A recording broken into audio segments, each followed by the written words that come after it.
took a shower, I ate some food, I drank 2 bottles of water. I didn't stretch. Oh, and I did brush my teeth. So, today's a good day. I can't lie. After making that last video, it felt really good to finally talk about this, I guess, more openly. People who are close to me know a lot more than you guys do. I don't know, it felt good to sit down and just say it. Because I'm talking into a camera, it doesn't feel like I'm dumping on anybody, which I guess allows me to be more vulnerable. I feel like I can bring my guard down a bit, which is nice. I want to thank everybody for listening. The outpouring of support and comments of love and togetherness and you are not alone are extremely appreciated. I thank you guys a lot. I am sorry that so many of you identify with the way that I feel. That's pretty shitty, but I am glad that we know that we are not alone in the way that we feel, and that so many of us actually have good support systems, because there are a lot of us who don't. And if you don't, you are more than welcome to hit me anytime. With that being said, like I said earlier, it's been a pretty good day. I can't be mad at it.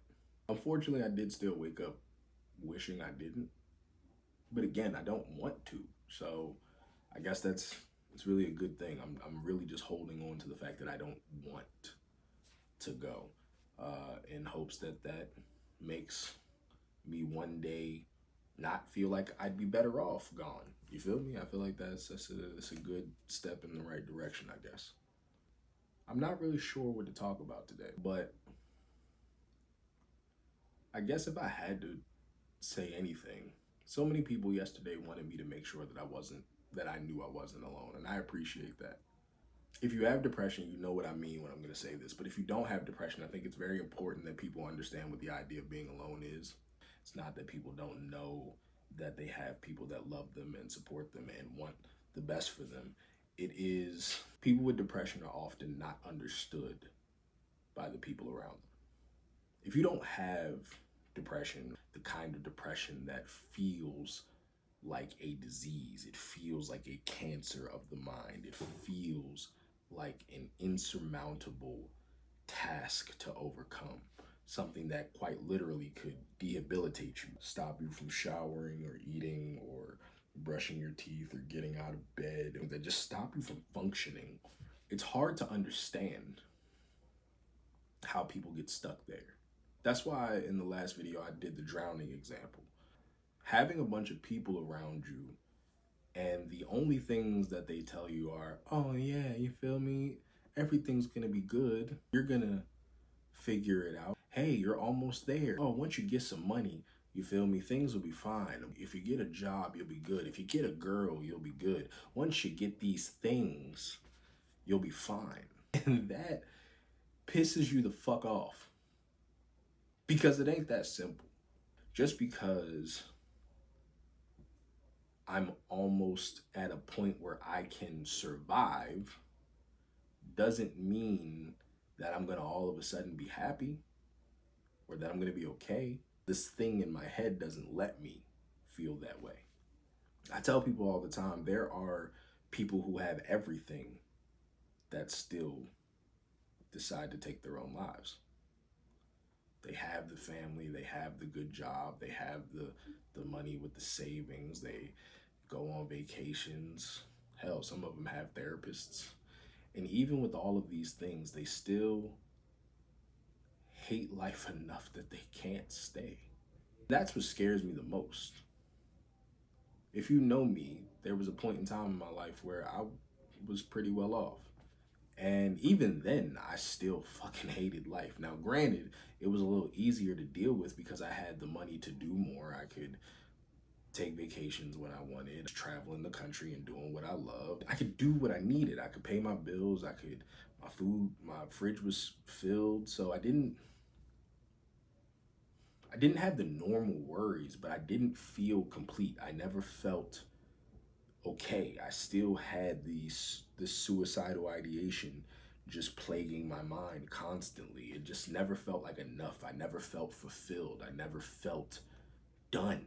So I constantly was still always wildly sad and angry as fuck all the time.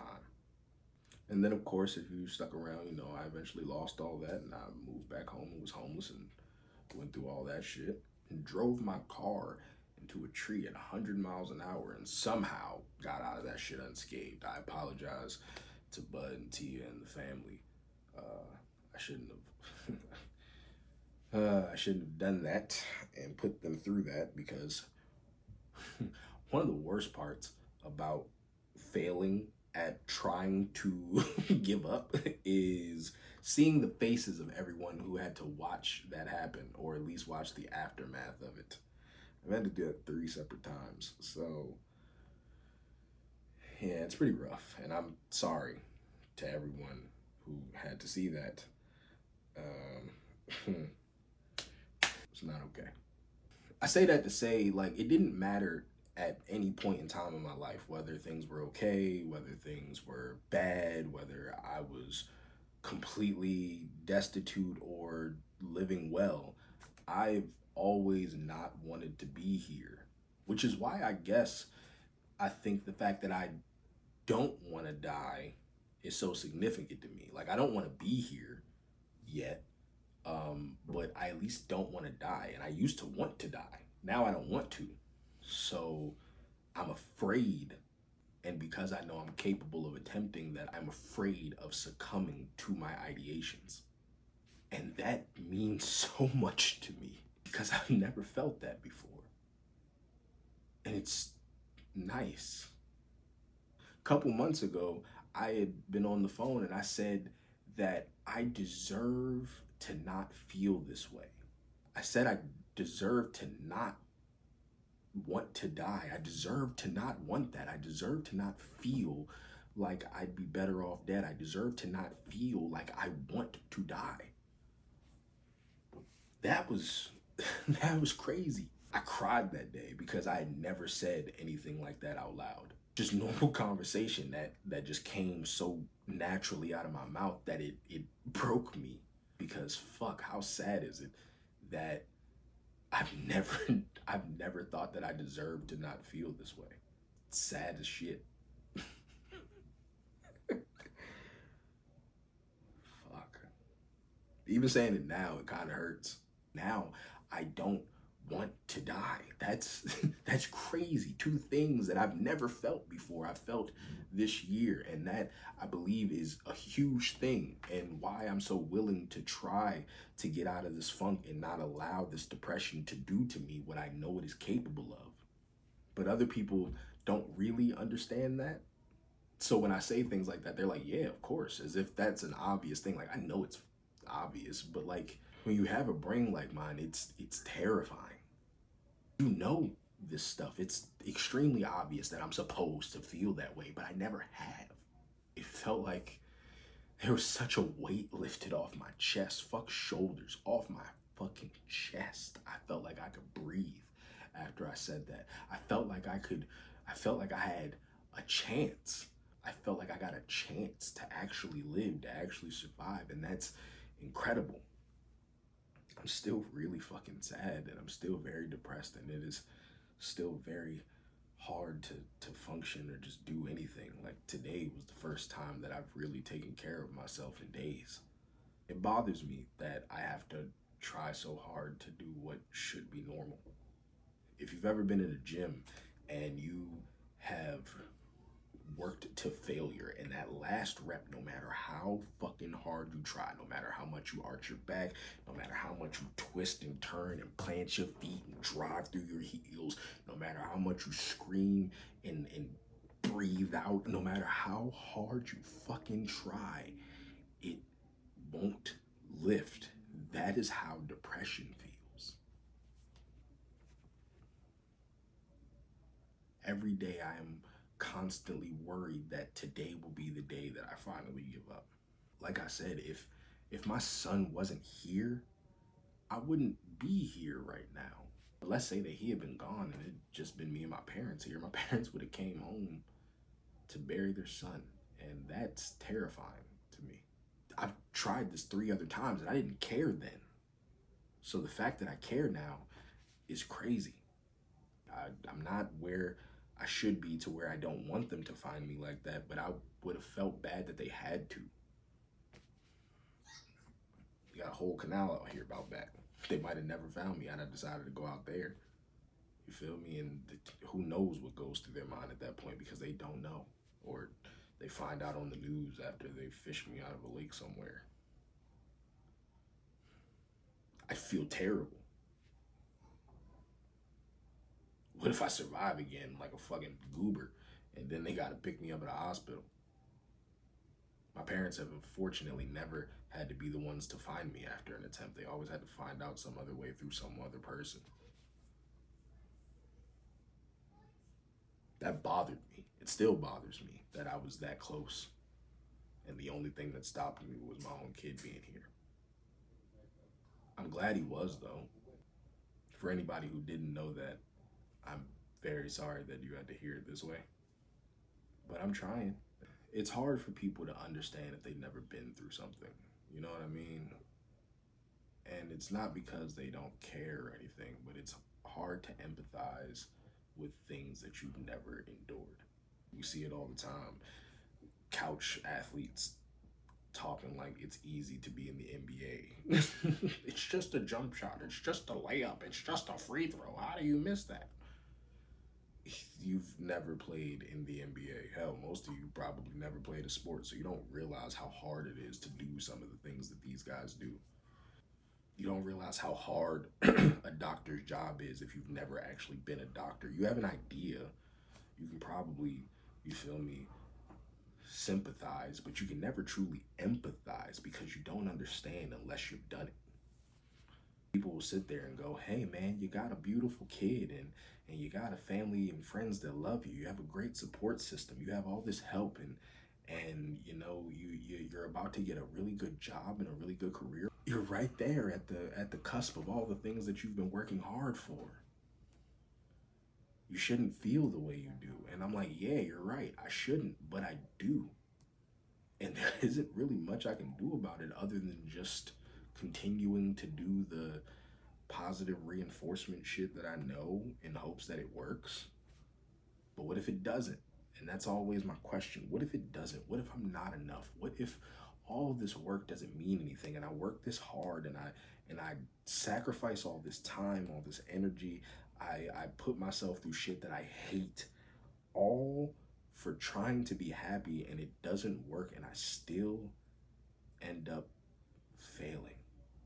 And not just like failing at trying to achieve my dreams, but like failing at living. And if you know me, I ain't afraid of really anything except two things: failure and the unknown. And this fear plays on both of those because I don't know if I'm going to be okay. And if I'm not okay and I do the thing, then I failed my son. I failed myself, which I've never thought about before until just now.